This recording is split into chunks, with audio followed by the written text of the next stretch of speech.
Okay, so today I'll be talking to you guys about the exposure triangle in photography. That is the only trinity in photography.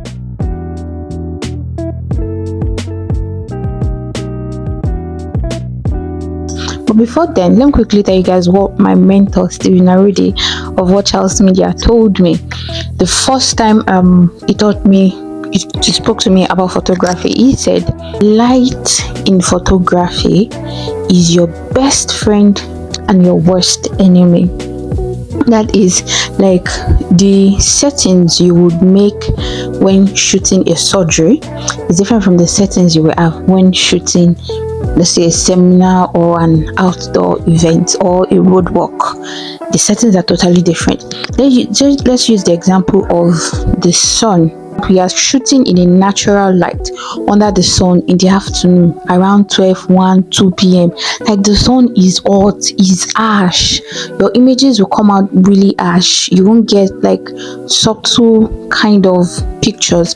But when you wait till like evening, like let's say around 4, 5, 6 p.m., around the golden hour when the sun is gradually setting, your image is going to come out really nice. You get mild feel on the skin of your subject, on the whether you're shooting humans, nature, you get nice lighting. It will be very mild and subtle.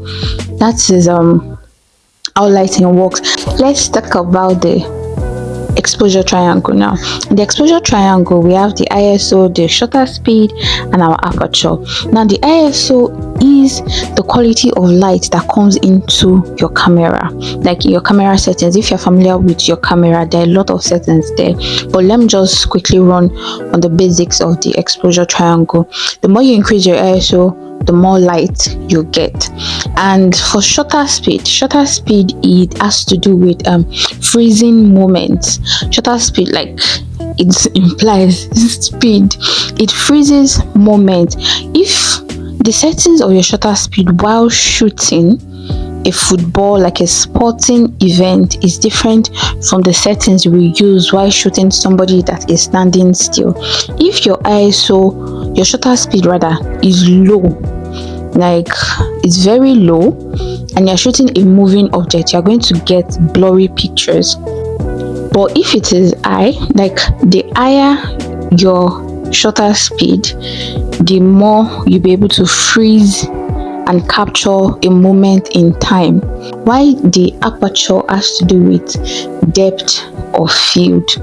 Like there are some, yeah, it has to do with depth of field. The higher you increase your aperture, the darker it gets, but the more focused your subject is. Get a really blurry, cool background. It blurs out everything in your background, and then your subject is absolutely focused.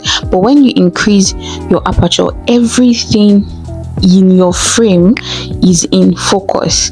That is what aperture does. But when starting out in photography, this is the first 3 things that you actually need to know.